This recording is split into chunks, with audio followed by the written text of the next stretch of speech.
Bonsoir Shmuel. Bonsoir Gilbert. Donc Paracha Vaïchev, dans le Pilpoul numéro 9, nous avons beaucoup et de plus en plus de gens qui nous suivent. Nous en sommes vraiment très heureux et on vous remercie d'ailleurs. Ouais.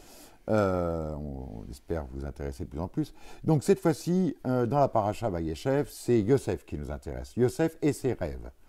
Yosef et ses rêves, c'est plusieurs choses. C'est d'abord la vente de Yosef par ses frères, qui passe d'abord par un meurtre, tout ça par l'agacement des rêves que raconte régulièrement Yosef.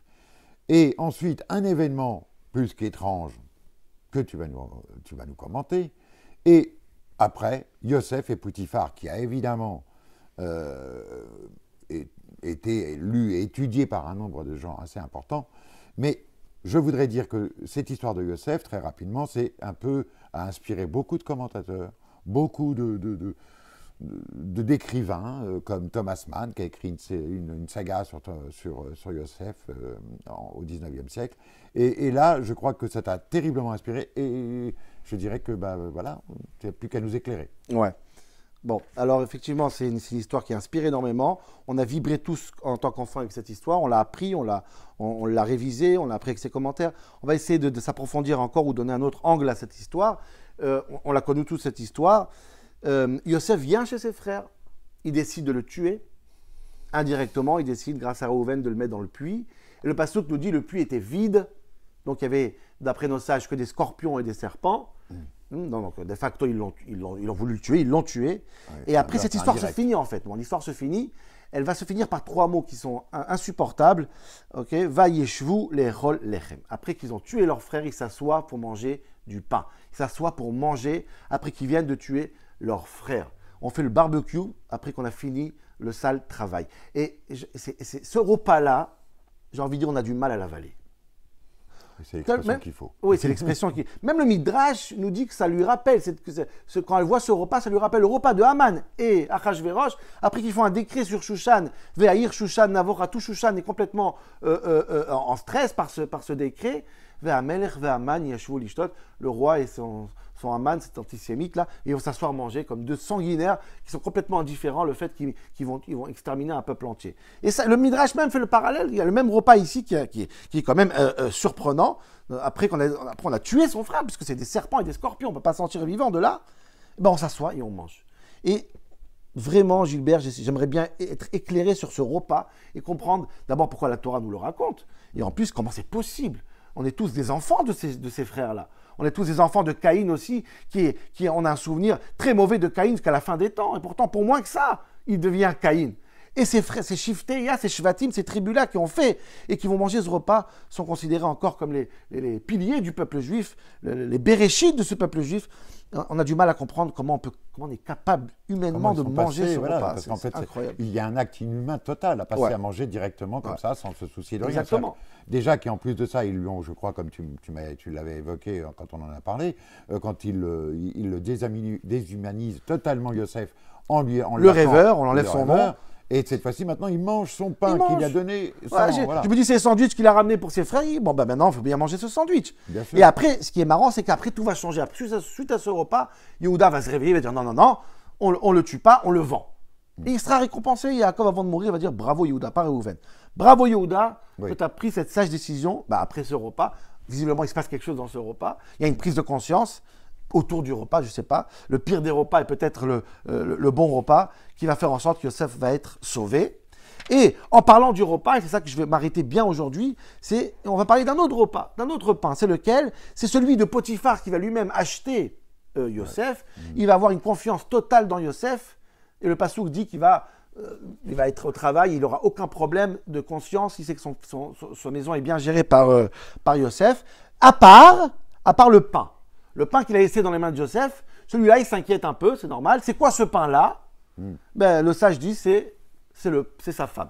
En fait, la Torah appelle la femme de Potiphar Lechem. La femme de l'être humain, le pain. Autrement dit, quand on mange du pain, on mange sa femme. Bon, alors si on veut trouver un mot pour dire une femme, on peut dire ma fleur, ma puce, mon cœur, ma fleur, je sais pas, mon diamant, pas mon pain. C'est quand même, je sais pas, ça m'interpelle, cette expression de pain. Oui, moi ça me rappelle juste une histoire qui circule comme ça sur le net. où un imam, c'est pas une histoire d'ailleurs, c'est une véritable vidéo, c'est un imam qui donne un conseil à ses disciples en disant si vous avez faim, vous pouvez manger votre femme. Alors je ne sais pas si Potiphar donnait ce conseil. Non, mais c'est vrai. Est-ce bon. que c'est ça que la Torah elle veut dire? Qu'est-ce qui se passe derrière ce pain? Je parle même pas du Saraophim, on va parler du responsable du pain après. Le pain est très présent, le repas est très présent chez Yosef, et j'essaie de comprendre qu'est-ce qui se passe derrière ce pain et pourquoi ce repas-là est en vérité le repas qui va être le signe et le fondement du peuple juif et ce qui va rendre le peuple juif ce qu'il est. Et la vérité, c'est ça, effectivement. Le repas, le pain, qu'entre parenthèses, le pain s'appelle lechem. Lechem qui veut dire pain, les mêmes lettres de chalom, le rêve aussi. On parle de rêveur ici, on y arrivera peut-être à la fin. Okay. Dans le pain se cache effectivement ce que nous sommes. Et j'ai envie de te dire, les sages eux-mêmes, nos sages à nous, ils vont se disputer à comprendre quelle est la racine du mot ochel, manger, puisqu'on parle de repas. Qu'est-ce que c'est manger? Alors, certains de nos sages disent, ochel c'est quoi?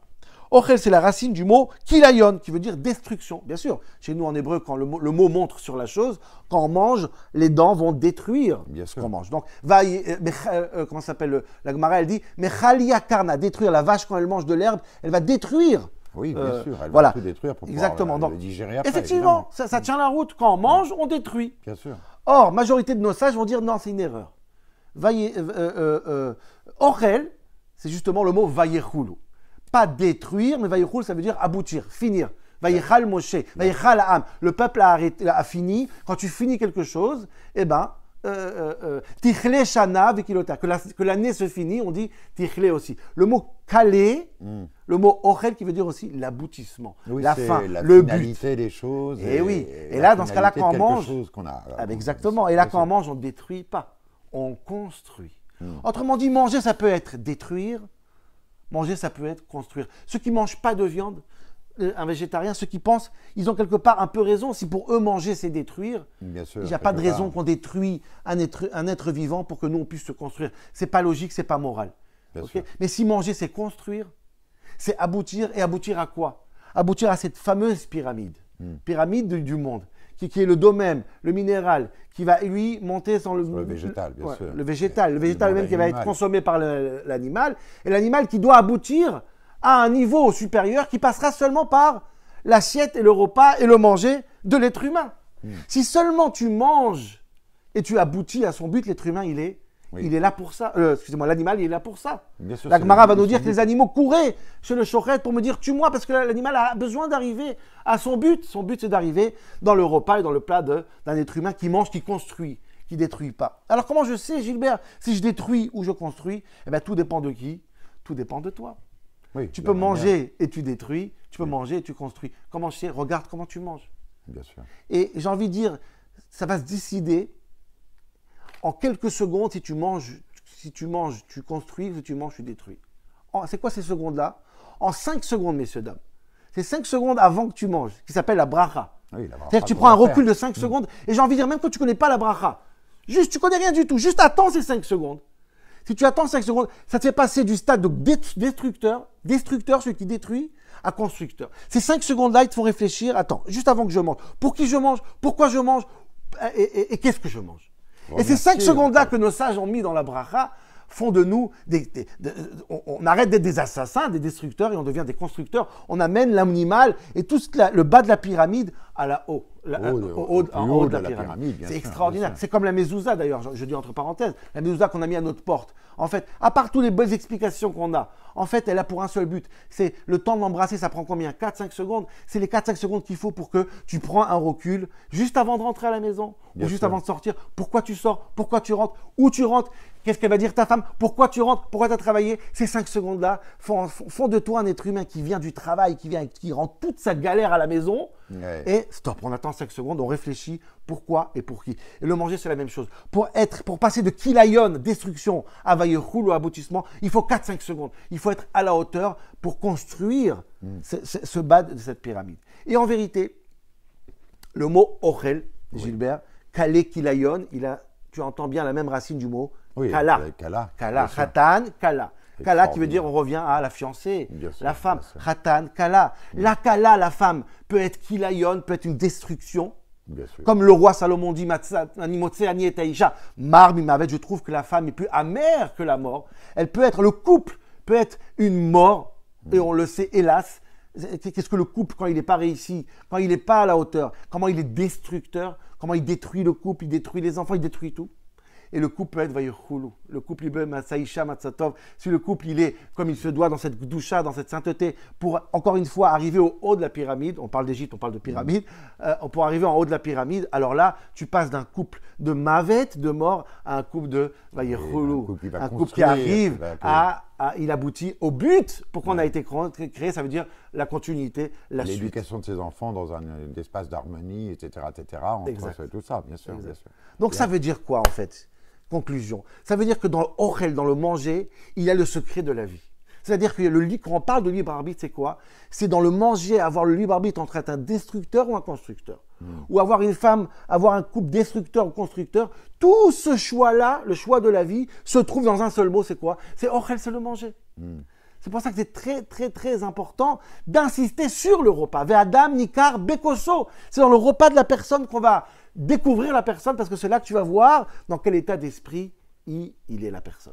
Tu comprends? C'est bien pour ça que la Torah, elle dit que Potiphar a laissé son pain dans la main de Yosef. Autrement dit, Yosef, il va dire, si moi j'ai une avéra, si moi j'ai une relation avec Potiphar, en fait, je vais rendre ce pain-là un pain de destruction, je vais détruire ce pain. Or, Potiphar m'a laissé ce pain pour, au contraire, être un pain de vaïchoulou, un pain de construction. Et le couple, c'est le pain. Et on peut passer d'un côté à l'autre, et entre parenthèses, on parlait de chalom, lechem, ça veut dire aussi chalom, le rêve. Nos sages disent, quand tu rêves, tu fais un rêve la nuit, et tu ne sais pas comment l'interpréter, ne va pas chez n'importe qui, pourquoi? Parce que si c'est un interpréteur, comme ça on dit?